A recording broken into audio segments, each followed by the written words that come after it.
কাজ করতেছে, লাইভ করতেছে,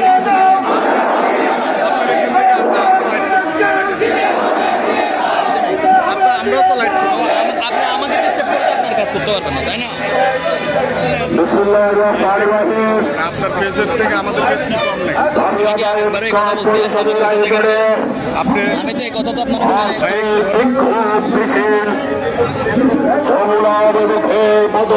যাত্রা সমবেত বায়ু বোনেরা, আসসালামু আলাইকুম রহমতুল্লাহ। এ বায়ু বোনেরা, উপস্থিত সাংবাদিক বৃন্দ, আইন শৃঙ্খলা বাহিনীর সদস্যবৃন্দ, বিভিন্ন দিন এবং দেশ মিডিয়ার সদস্য, সকলের কাছে আমাদের দায়িত্ব আহ্বান। আজকে আপনারা দেখতে পাচ্ছেন ক্ষুধার্ত মানুষরা আজকে সমবেত হচ্ছে দলে দলে। বিগত 11 বছর রাজপথে আমাদের ক্ষুধার কথা জানিয়েছে, ব্রিটিশ সরকার শুনে নেয়। অন্তর্বর্তী সরকারের প্রধান উপদেষ্টা রাষ্ট্র ক্ষমতা দেওয়ার পর আমরা অনুরোধ করেছি, অনুরোধের প্রেক্ষিতে বেতন কমিশন গঠন হয়েছে। বেতন কমিশনের রিপোর্ট পেশ করা হয়েছে। এই মুহূর্তে যে সমস্ত সদস্যরা এই কমিশনের রিপোর্টের বিরুদ্ধে বিরোধ প্রতিক্রিয়া জানাচ্ছে, তাদেরকে আমরা ঘৃণা জানাচ্ছি, তাদের পদত্যাগ দাবি করছি। যে সমস্ত বুদ্ধিজীবী নামে কলঙ্ক দেবপ্রিয় ভট্টাচার্য সহ ঢাকা বিশ্ববিদ্যালয়ের ফিরোজপুরের মজুর রহমান সহ যে সমস্ত রাজনৈতিক দলের সদস্য ডক্টর রিফান সহ যে সমস্ত বক্তব্য এই ক্ষুধা নিপীড়িত মানুষের পক্ষে রিফানের বিরুদ্ধে বক্তব্য দিয়েছেন, বিরুদ্ধে বক্তব্য প্রত্যাহার করে আপনারা সরকারের কাছে অনুতপ্ত হন, সরকারকে সুপারিশ করেন এই ক্ষুধা প্রত্যারুদ্ধ এই বেতন কমিশনের দিনে অবশ্যই এই আজকে বাক্যের মধ্যে প্রকাশ করতে হবে। সারা বাংলাদেশের এই পেশাজীবী সরকারি বেসরকারি 10 লক্ষ কর্মচারী নির্বাচনের দায়িত্ব থেকে বিরত থাকতে সম্ভাবনা রয়েছে। আমরা চাই দীর্ঘ অনেক বছর পরে গণতান্ত্রিক পদ্ধতিতে মানুষ ভোট প্রয়োগ করতে পারে। আমরা স্বতঃস্ফূর্তভাবে এই দেশের অধিকার হিসাবে, ভোটার হিসাবে, উপযুক্ত নাগরিক হিসাবে গণতান্ত্রিক পদ্ধতিতে উৎসব মুখর অবস্থায় ভোট প্রয়োগ করে সরকার গঠন করতে চাই। যদি আজকে বর্তমানের মধ্যে আমাদের প্রত্যাশা দুটা পেশকের বিরুদ্ধে প্রকাশ করা হয় নাই। নবম পেশকের পরে 10ম পেশকেল ছিল, 11 দফা পেশকেল ছিল, আমরা পাইনি। এই মুহূর্তে যদি এই 3টা পেশকেলের পরেও যদি নবম পেশকেল আজকে বা কালকের মধ্যে ঘোষণা না করা হয়, কর্মচারীদের 3টা বেতন কমিশন মিসিং হবে। প্রিয় সাংবাদিক ভাইরা, বিষয়গুলি বুঝার আছে, জানার আছে। 2015 সালের পূর্বে দ্রব্যমূল্য আজকে 2026 সালের দ্রব্যমূল্যের সাথে এক করা যাবে না। আমরা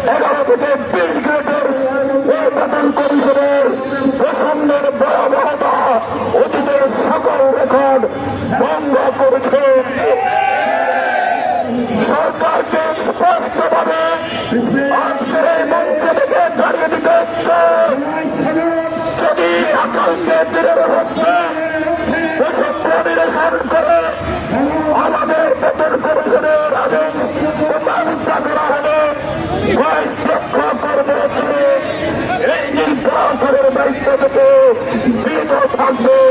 আমি সেই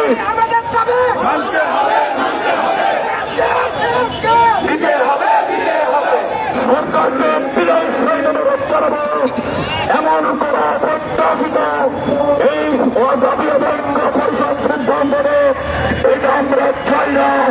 আমাদের আকাঙ্ক্ষা আছে গণতান্ত্রিক পদ্ধতিতে সরকার নির্বাচন করার।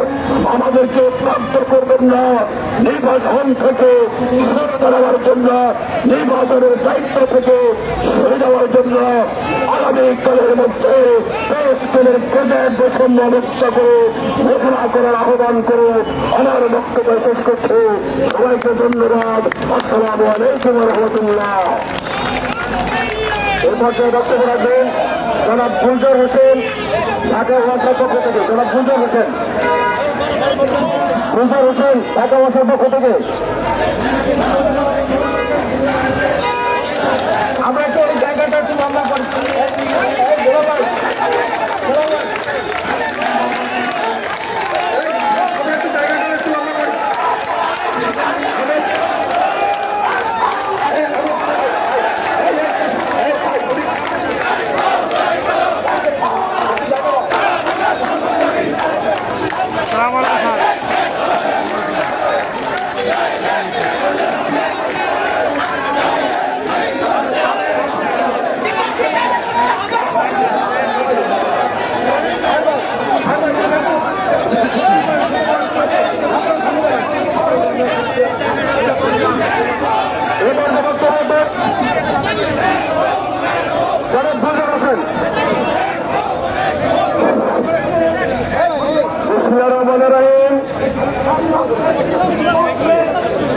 সাথী বন্ধুরা, সামনে থেকে সরেন, মিডিয়া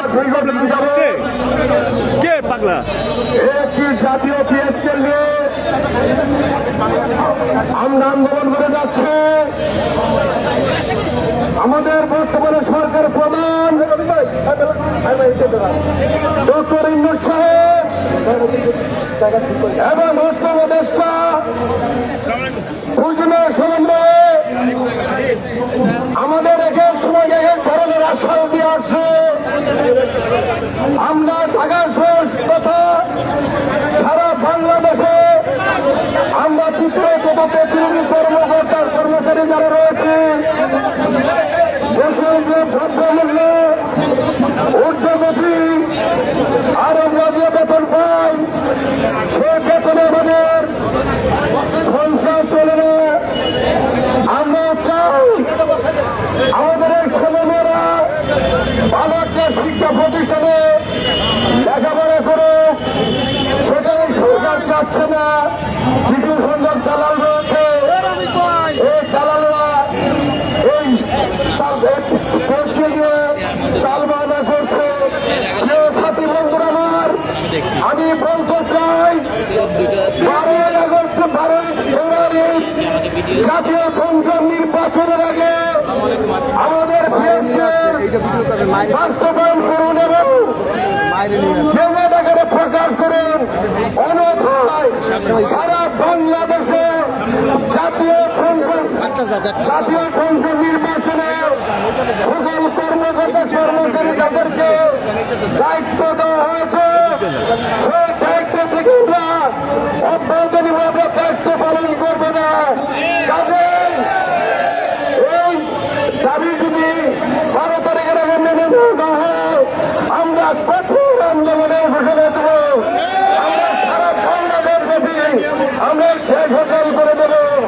এই সরকারের প্রতি উদার্ত আহ্বান রেখে যারা সাংবাদিক বাইরে রয়েছেন, মিডিয়ার বাইরে রয়েছেন এবং বিভিন্ন সংস্থা পুলিশ বাহিনী যারা রয়েছেন, আপনারা সঠিক তথ্যগুলো প্রভাব পত্রিকায় প্রকাশ করবেন। এই আহ্বান থেকে সবার সুস্বাস্থ্য দীর্ঘ মঙ্গল কামনা করে আমি আমার বক্তব্য শেষ করছি। বাংলাদেশ জিন্দাবাদ। পিএসকেল দিতে হবে। সকলকে ধন্যবাদ।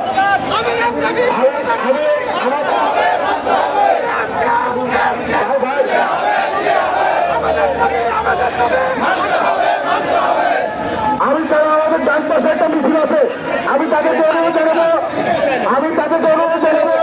ওইখানে আরেকটা জনসভা করবেন না, ওইখানে আরেকটা জনসভা করবেন না, ওইখানে আরেকটা মাইক বন্ধ করেন, ওইখানে আরেকটা জনসভা করবেন না, ওইখানে আরেকটা জনসভা করবেন না, মাইক বন্ধ করেন।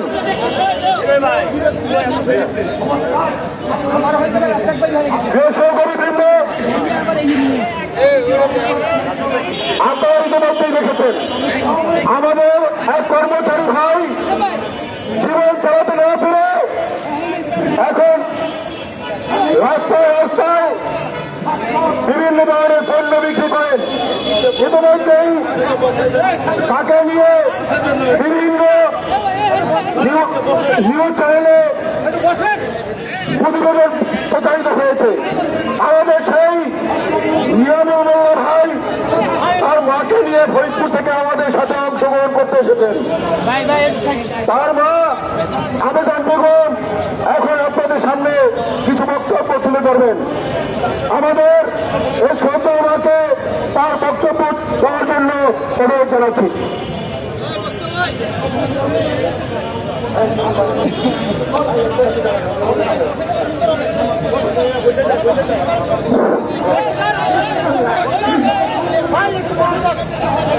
আমি আমার সন্তান হয়ে একটা ছেলে সন্তান আমার সেই আমি এখন পিঠে বানাইছি, তারপরে আমি মানুষের বাসায় কাজ করেছি।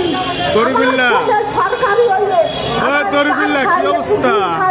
আমার দিতে পারে না, তার কোনো একটা জিনিস দিতে পারে না, সংসার চালাতে পারে না।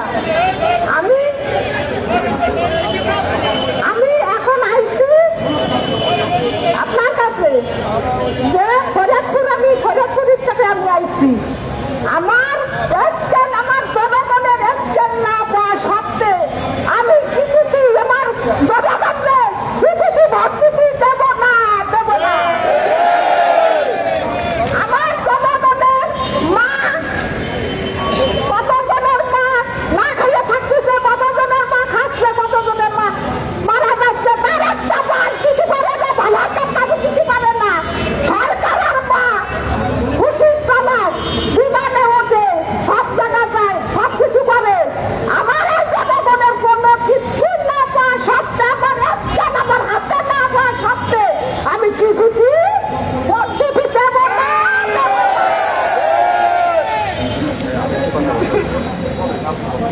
এ পর্যায়ে নিয়ামুল কিছু কথা বলছেন।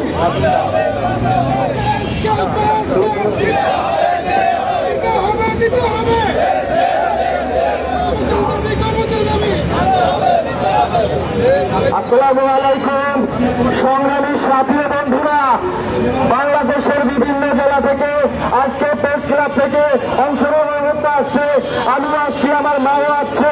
প্রিয় সহযোদ্ধা ভাইরা, আপনারা জানেন কিনা জানি না যে মাকে নিয়ে আজকে রাস্তায় নেমেছি।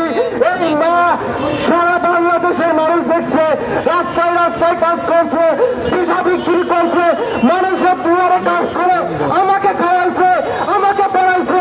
সরকারি চাকরির টাকায় আমি আমার মাকে খাওয়াইতে পারি নাই। সরকারের জন্য লজ্জার, বাংলাদেশের লজ্জার, বিশ্বের জন্য একটা লজ্জার। কেন আজকে সরকারি চাকরিজীবীরা রাস্তায় নামবে? প্রিয় সহযোদ্ধা ভাইরা, আপনারা যারা এখনো ঘরে বসে আছেন, আপনারা কল্পনা করতে পারেন নাই আমরা যদি রাস্তায় না নামি, প্রিয় সরকারি চাকরিজীবী ভাইরা, প্রেসকেল কখনো বাস্তবায়ন হবে না। সরকার তামাশা শুরু করছে আমাদের সাথে, কমিশন মিটিং শুরু করছে আমাদের সাথে, যেখানে আমাদের জুলাই রাখছে দীর্ঘ 18 মাস তারা নির্বাচিত সরকারকে ক্ষমতা হস্তান্তর করতে পারে, বিভিন্ন উন্নয়নমূলক কাজ করতে পারে। আমরা অসহায় গরিব কর্মচারী তাদের আজকে সামান্য কিছু বেতন দিব সেইটা পারে না। হাজার হাজার কোটি টাকা বিদেশে পাচার হয়, একটা টাকা মনে করেন বাংলাদেশে ফিরে আনছে, আনতে পারে নয়, কিন্তু আমাদের মতন কর্মচারীদের রাস্তায় নামাইছে 8,250 টাকা দিয়ে। বাংলাদেশে এই মুহূর্তে কি হয় আমি ঘোষণা করতে চাই, যদি সরকার এই 15 থেকে যদি পে স্কেল বাস্তবায়ন না করে সকল কর্মচারীরা কিন্তু আগুনে পরিণত হবে। একটা বারো কিন্তু চিন্তা করতে